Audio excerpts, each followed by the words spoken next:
Don't Sweat the Small Stuff. And It's All Small Stuff, by Richard Carlson, Ph.D. Introduction. I want to tell you a quick story about a mistake. Some years ago, the author of this book, a man named Dr. Richard Carlson, was working with a foreign publisher on a new book. He had previously gotten a wonderful endorsement from the famous author Dr. Wayne Dyer for an older book. The new publisher, wanting to make a splash, simply took that old quote and slapped it onto the cover of the new book, without permission. When Richard Carlson saw this, he was, as he put it, extremely upset. He was worried about the consequences, the ethics, the broken trust. He immediately had his agent demand the books be pulled from the shelves, and he sat down to write a long, heartfelt apology to Wayne Dyer, explaining what had happened and how he was fixing it. He sent the letter, and for weeks, he waited, probably imagining all the ways this could go wrong. Finally, a letter came back. It was short.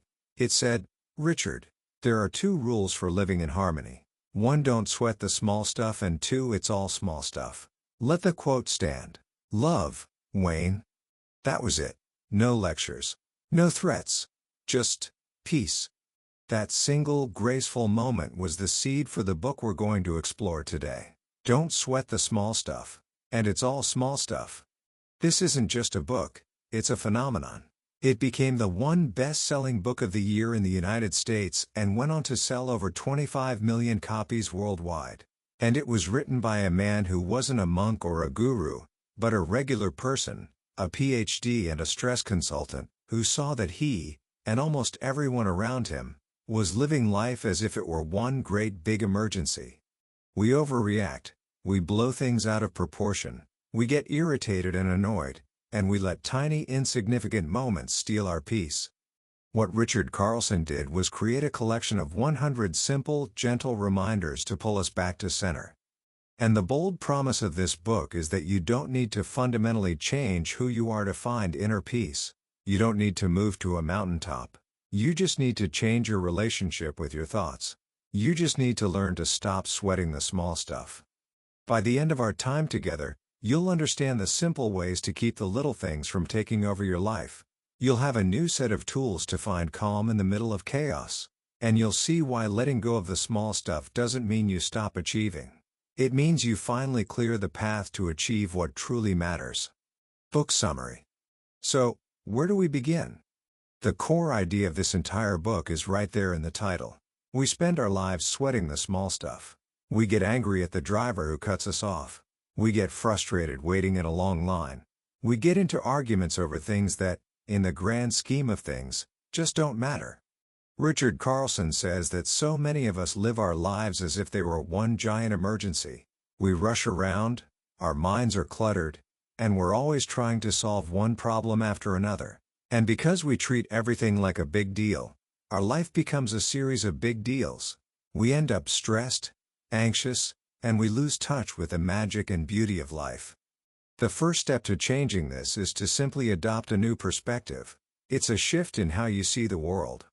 The next time you feel yourself getting worked up, ask yourself this one simple question: will this matter a year from now? Think about it. That argument you had with your friend last week? That test you were so worried about last semester? That embarrassing thing you said? A year from now, chances are you won't even remember it. It will be one more irrelevant detail in your life. This simple question is like a magic wand that shrinks your problems back down to their actual size. And if a year isn't long enough, try this one. Remember, 100 years from now, all new people. It's a little stark, but it's true. Every single person on this planet right now will be gone. The person who annoyed you, the mistake you made, the bill you're worried about, none of it will matter. It puts everything into perspective. This isn't to say your problems aren't real. It's just to say that life isn't an emergency. We treat it like one. We treat a flat tire, a spilled drink, or a critical comment like it's a life or death situation. But it's not. The truth is, life will usually go on if things don't go according to plan. Reminding yourself of this, even saying the words "life isn't an emergency" out loud, can break the spell. A beautiful way to practice this is a Buddhist teaching the author shares: see the glass is already broken. If you have a favorite drinking glass, you can appreciate it, but you also know that it's made of glass. And one day, it will break. It's inevitable. So, you enjoy it while it's here. And when the day comes that it shatters, you don't react with shock and anger. You simply say, "Ah, there it goes." This applies to everything. Your car will get a scratch. Your phone will get old. Your plans will change. This isn't being negative. It's being realistic. It's making peace with the fact that all of life is in a constant state of change. When you accept this, you stop resisting reality. You stop being surprised and upset when life does what life does. You learn to go with the flow. Part of that flow is accepting another hard truth. Surrender to the fact that life isn't fair. Whoever said it was? From the moment we're young, we're taught that it should be. So when it's not, when someone else gets the credit, when bad things happen to good people, we feel cheated. We complain and feel sorry for ourselves. But surrendering to the fact that life isn't fair is incredibly liberating. It stops you from being a victim and frees you to do the very best you can with the hand you've been dealt. It shifts your focus from "this shouldn't be happening" to "this is happening. What can I learn from it?" This frames life not as a battle, but as a test. It's only a test. When you see your challenges as a test, you see them as an opportunity to grow, a chance to practice patience, a chance to rise above. So that's the first great shift: perspective. It's not an emergency. It won't matter in a year. Life isn't fair. And it's all just a test. But, you might be thinking, that's all great in theory. What about when my mind is the emergency? What about when I'm not mad at traffic? I'm just in a terrible mood, or I'm filled with worry? This brings us to the second great movement of the book, Taming Your Inner World. Richard Carlson has a brilliant metaphor for this. He calls it the snowball effect of your thinking. Have you ever woken up in the middle of the night, say at 3 a.m., and remembered one small thing you have to do tomorrow? Like, I have to make that phone call. But then, that one thought leads to another. And after that call, I have to finish that project. I'm so behind on that project. My boss is going to be upset. If I get a bad review, I won't get that raise. If I don't get that raise, I can't afford that trip. My life is a mess. I'm a failure.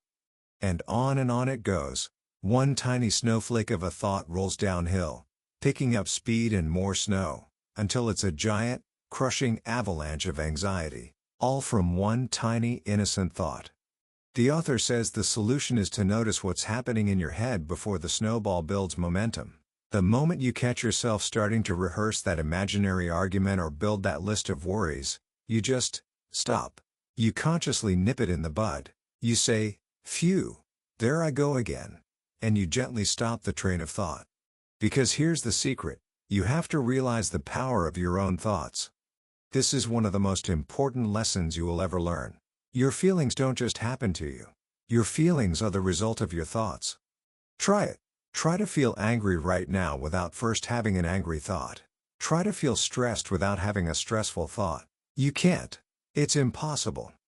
Unhappiness doesn't exist on its own. It's the feeling that accompanies negative thinking about your life. In the absence of that thinking, the unhappiness disappears. This means that when you're feeling bad, it's not your life that's bad. It's your thinking that's temporarily gone negative. This is especially true with moods. Have you ever noticed how your entire life can look different depending on your mood? When you're in a good mood, life looks great. You love your family, your work is interesting, and the future is bright. Problems seem manageable. But when you're in a bad mood, that same life looks terrible. Your family is annoying, your work is a burden, and your future is hopeless. The catch is, we don't realize our moods are just passing through. We think our life has suddenly fallen apart. When we're in a low mood, we lose all perspective and start analyzing everything that's wrong. The author says this is emotional suicide. The trick is to be grateful when you're feeling good and graceful when you're feeling bad. When you're in a bad mood, don't trust your thinking. Don't take it seriously. Recognize it for what it is, a temporary storm passing through. It's just a mood, and it will pass, if you leave it alone. The practical tool here is to practice ignoring your negative thoughts. We have about 50,000 thoughts a day. Many of them are going to be negative, fearful, or angry. That's just part of being human. You have two options. You can analyze them, ponder them, and build them into a snowball. Or you can learn to dismiss them. Treat them like flies at a picnic. You just shoo them away and get on with your day. A thought is just a thought. It can't hurt you without your consent. All of this mental management leads to one of the most famous pieces of advice. Learn to live in the present moment. Most of our anxiety comes from living in the future, worrying about what might happen. Most of our sadness comes from living in the past, regretting what did happen. But the present moment is the only place you ever are. John Lennon said it perfectly. Life is what's happening while we're busy making other plans. While we're busy planning to be happy someday, our life is slipping by. The antidote to the snowball is to bring your attention back to right here, right now. To what you're doing. To the person you're with. And this has to be an inside job. So many of us think, I'll be happy when I get to college, when I get a new job, when I move to a new city. But the author reminds us of the great truth. Wherever you go, there you are. If you are an anxious, frustrated person, you will still be an anxious, frustrated person in that new city. You can't run away from your own mind. Peace isn't a destination. It's a way of relating to where you are right now. You have to be happy where you are. Okay, so we've shifted our perspective. We're learning to manage our own minds. But what about other people? Let's be honest. A lot of the small stuff we sweat is caused by our interactions with others. The person who is rude, who criticizes us, who argues with us. This brings us to the third great movement, how to deal with other people without losing your peace. It starts with one of the most powerful questions in the book. Ask yourself this: do I want to be right, or do I want to be happy? Because so often, the two are mutually exclusive. Our ego craves being right. It loves to point out other people's mistakes. It loves to win the argument. It loves to say, I told you so. But how does it feel? Richard Carlson points out that your heart, the compassionate part of you, knows that it's impossible to feel good at the expense of someone else. When you make someone else feel small, you feel a little deflated and ashamed, too. So, the strategy is simple. Choose being kind over being right. The next time someone says something you know is factually wrong, let it go. The next time you're in a silly argument, just stop. Let them be right. This isn't about being a wimp. It's about deciding your inner peace is more valuable than your ego's need to win a pointless victory. This is closely tied to another habit. Let others have the glory. Have you ever been with a friend who tells you an exciting story, and the whole time, you're just waiting for them to finish so you can jump in with your story? Oh, you think that's cool? Listen to what I did. We all do it. Our ego wants the attention. But when we do this, we subtly minimize that person's joy. The practice is to just listen. Bite your tongue. Let them have their moment. Say, that's wonderful. Tell me more. And mean it. You'll find that the quiet confidence you get from giving the glory feels far better than the fleeting high of taking it. This is a form of humility. And practicing humility is a key to peace. Humility means you don't need to brag. You don't need to prove yourself. Bragging, the author says, actually dilutes the positive feelings you get from your accomplishment. When you're quiet about your success, you get to keep all the good feelings for yourself. But what about when people are difficult? What about criticism? First, resist the urge to criticize. When we criticize others, it says nothing about them. It only says something about our need to be critical. It's a bad habit, like swearing, that just makes the world a more negative place. Second, when criticism is directed at you, try this. Just for fun, agree with the criticism. This is a powerful technique. When someone says, "You're always late," instead of getting defensive, "No, I'm not." Just try agreeing. "You know, you're right. I do struggle with that sometimes." Instantly, the fight is over. The criticism vanishes. There's nothing to argue against. The other person feels heard. They relax, and you get to keep your peace. This all flows from the idea that praise and blame are all the same. You're never going to please everyone. Ever. Even in a landslide election, 45% of the people wish someone else had won. you're going to get your share of disapproval. Instead of fighting this fact, expect it. Then, when it happens, you're not hurt. You just say, "Ah, there it is," and you move on. So, you stop fighting. You stop criticizing. You let others be right. What do you do instead? You connect. And the foundation of connection is listening. But most of us are terrible listeners. We're just waiting for our turn to talk. The author gives us 3 simple, powerful strategies for this. Don't interrupt others or finish their sentences. It's exhausting to try to be in 2 heads at once, yours and theirs. It makes both people nervous and annoyed. Just wait. Breathe before you speak. After the other person has finished their thought, just take one single, silent breath before you reply. That tiny gap, that fraction of a second, transforms the entire conversation. It proves you are really listening, not just reloading. Become a better listener. This means being content to just listen. To be fully present with the other person, with no other agenda than to understand them. This leads to one of the most important habits of all. Seek first to understand. This comes from Stephen Covey, but it's central to this book. Most of us do the opposite. We seek first to be understood. You're not listening to me. You don't get my point. But when you reverse this, when you make it your mission to truly understand where the other person is coming from, what they're feeling, what they're afraid of, what they need, something magical happens. The defensiveness melts away. The author tells a story of a couple who argued about money for 10 years. He was a spendthrift. She saved every penny. When they finally stopped yelling and sought to understand, the truth came out. She was terrified of being broke, like her parents had been. And he felt embarrassed that he wasn't taking care of her the way his father had for his mother. The moment they understood each other's fear and shame, the frustration was replaced by compassion, and the problem was solved. That compassion is a muscle you can build. Develop your compassion. Put yourself in their shoes. This means you have to look beyond behavior.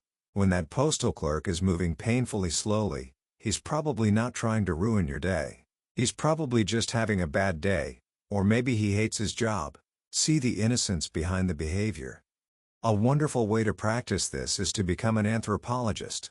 An anthropologist doesn't judge a foreign culture. They are just interested in it. How fascinating. That's how they see the world. When you see a group of punk rockers with spiked hair, or someone who holds a political view you find baffling, instead of judging them, "That's so wrong," get curious. How interesting. I wonder what their world is like. This helps you understand separate realities. We are all living in our own unique worlds, shaped by our own unique experiences. We are all as different from one another as people from different countries. Of course, we see things differently. Expecting everyone to see the world your way is a guaranteed recipe for frustration. So, you've learned to listen, to understand, and to be compassionate. The final piece of your relationship with others is giving. And the author has some beautiful strategies for this. First, practice random acts of kindness. He tells the story of people on the San Francisco toll bridges who would pay the toll for the car immediately behind them. Can you imagine pulling up to the window and being told, "It's already been paid"? That one small, anonymous act of kindness could change someone's entire day. Which leads to the next strategy. Do something nice for someone else, and don't tell anyone about it. When we do something nice, our ego loves to tell someone. It's looking for approval. But the author says that when you keep your kindness a secret, you get to retain all the positive, warm feelings for yourself. You're giving for the pure joy of giving, not for the reward. This is all part of a larger idea. Make service an integral part of your life. Start your day by asking, "How can I be of service?" It doesn't have to be big. It can be taking out the trash, even when it's not your turn. It can be telling at least one person something you like, admire, or appreciate about them. These small acts, done with great love, are what fill a life with meaning. Now we come to the fourth great movement. How do you build a life of peace? How do you make this a daily practice? First, you have to bust a huge myth. Let go of the idea that gentle, relaxed people can't be superachievers. We're terrified that if we relax, we'll become lazy and apathetic. The author says the opposite is true. Fearful, frantic, Emergency thinking takes a massive amount of energy. It drains your creativity and motivation.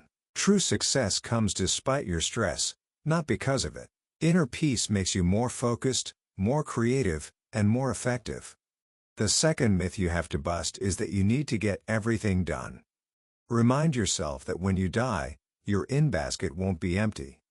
We live as if the secret purpose of life is to get to the bottom of our to-do list, but the list never ends.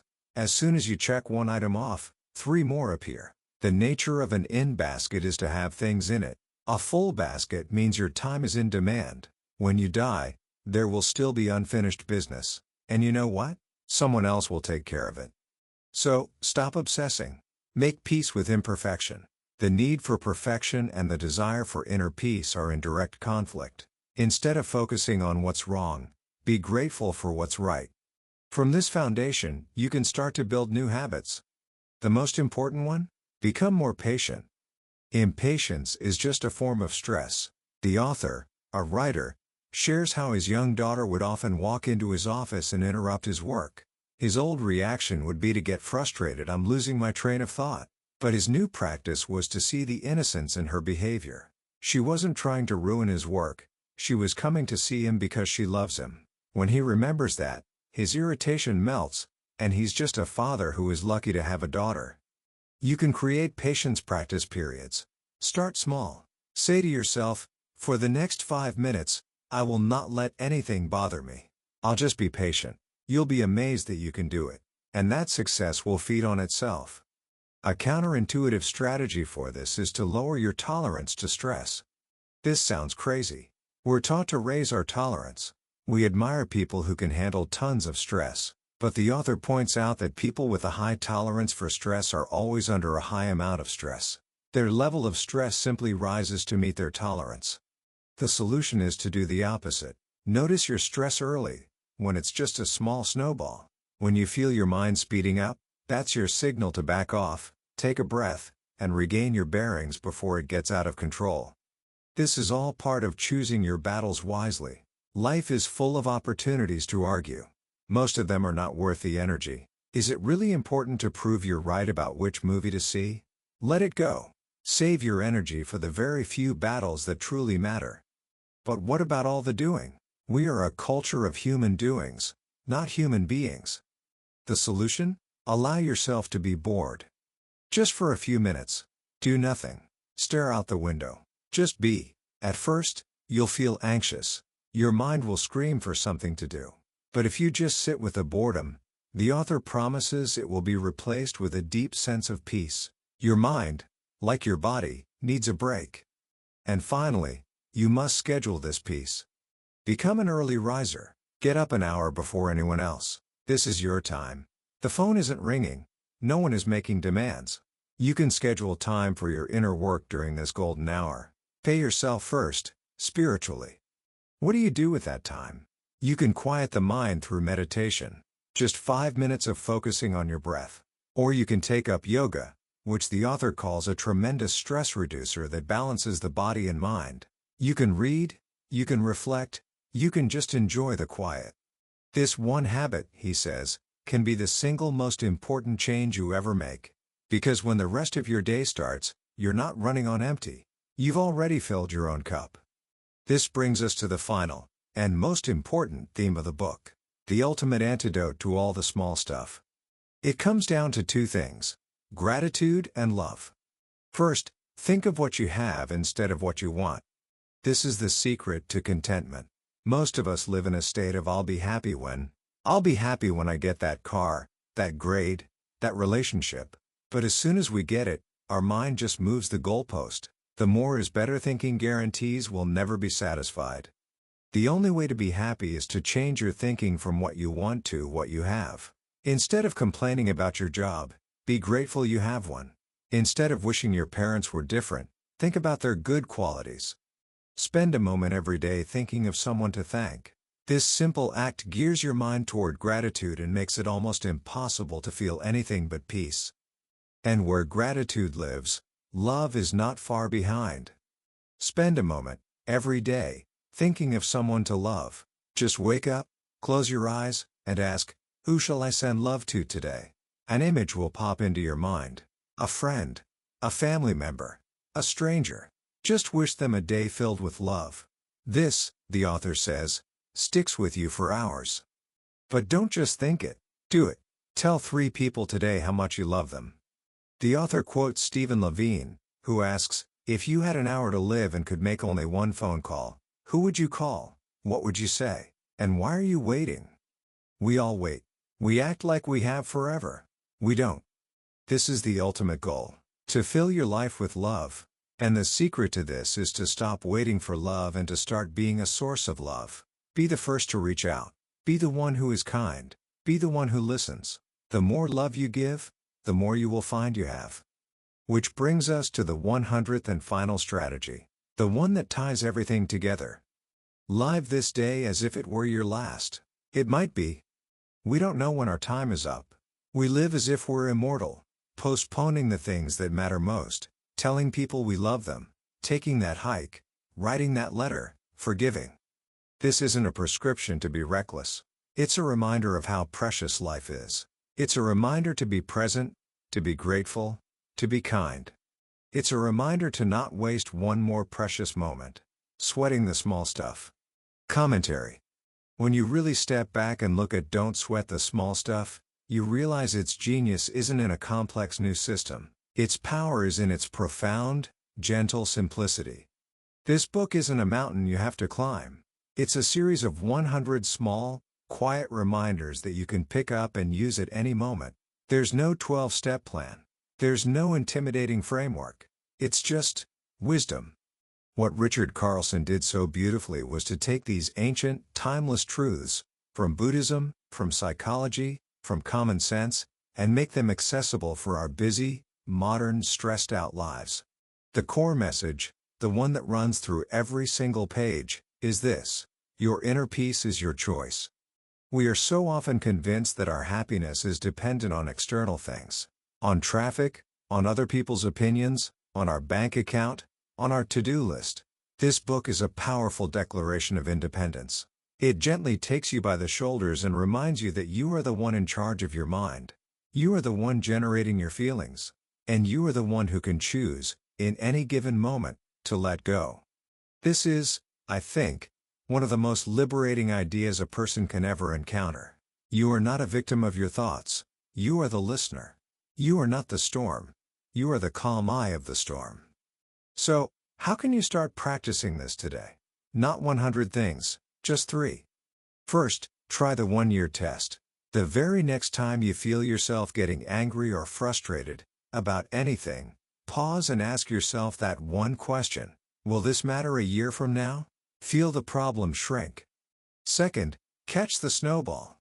Just for today, be on the lookout for one of those thought attacks. The moment you notice one worry linking to another, and another, just put up your hand mentally and say, stop. You don't have to solve it. Just notice it and stop it from rolling. Then take a single deep breath. And third, choose kindness over rightness. Just once today, find an opportunity to let someone else be right. It could be in a simple disagreement, a differing opinion, or a silly argument. Bite your tongue. Let them have the glory, and pay close attention to the quiet, powerful peace that you get to feel as your reward. That was the book summary of Don't Sweat the Small Stuff by Dr. Richard Carlson. We've talked about some of the big ideas today, but I'll be honest with you.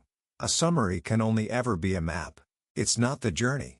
The real magic in a book like this happens when you live with it. It's in the quiet moments, when you're having that kind of day, and you randomly open to one simple page, and it says, let go of the idea that gentle, relaxed people can't be superachievers. And it's the exact thing you needed to hear. This summary is here to help you decide if this is a journey you want to take. If anything we've talked about today has made you feel a little lighter, a little calmer, I encourage you to grab a copy. Reading it isn't just learning. It's an experience that can genuinely change the way you see your daily life. The link to the book is in the description. Also, if you found this summary valuable, please hit that like button and subscribe to our channel, Billionaire's Bookshelf. It means the world to us, and it ensures you won't miss our next journey into another life-changing book. Let's keep growing together.